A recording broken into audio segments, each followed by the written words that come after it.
খয়রা মাছ আছে, খয়রা মাছ দিয়ে বেগুন দিয়ে হবে। এখানে সব করে রেখেছি তৈরি।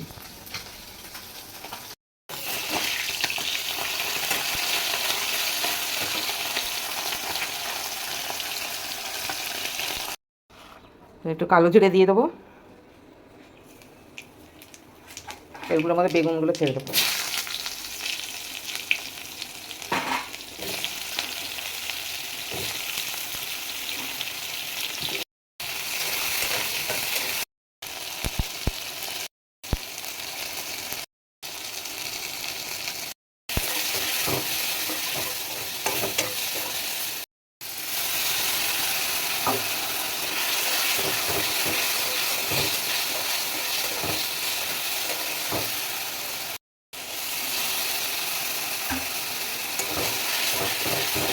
তো এখন একটু ভালো করে একটু কষিয়ে নেব। লবণ হলুদ জিরে গুঁড়ো দিয়ে দিয়েছি, হলুদ গুঁড়ো দিয়ে দিয়েছি, তারপর পোস্ত আর সর্ষে বাটা দিলাম, আর এখন দিলাম তোমার টমেটোটা বাটা। এখন একটু কষিয়ে নেবো, তারপর জল দিয়ে দেবো। তো একটু লবণ দিয়ে দিলাম, একটু চিনি দিলাম, আর একটু কষিয়ে নেবো, তারপর জলটা দিয়ে নেব। এখানে 3টে কাঁচা লঙ্কা দিয়ে দিলাম।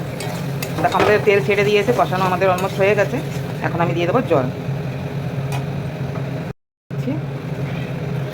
বেশি দেবো না, অল্পই দেবো।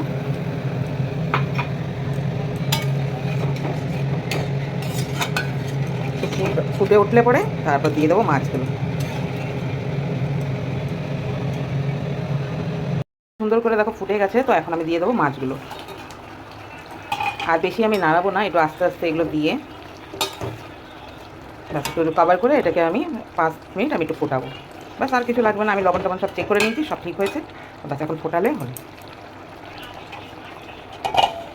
একটু ফুটুক, 5 মিনিট হলেই আমাদের হয়ে যাবে রেসিপি। এই রেসিপিটা আমার কতটা হয়েছে তো দেখো, হয়ে গেছে কমপ্লিট। তোমাদের কেমন লাগলো রেসিপিটা আমাকে অবশ্যই তোমরা জানাবে। তো আমার তো দেখে মনে হচ্ছে খুব ভালো হয়েছে, পরে খাওয়ার পর দেওয়া যাবে, সেটা আমি পরে তোমাদেরকে রিভিউ দেবো। তো কালারটা খুব সুন্দর এসেছে, আর রান্নাটাও আমার কমপ্লিট হয়ে গেছে। তো আজকের জন্য bye bye, see you again next video নিয়ে, নেক্সট রেসিপি নিয়ে আসবো।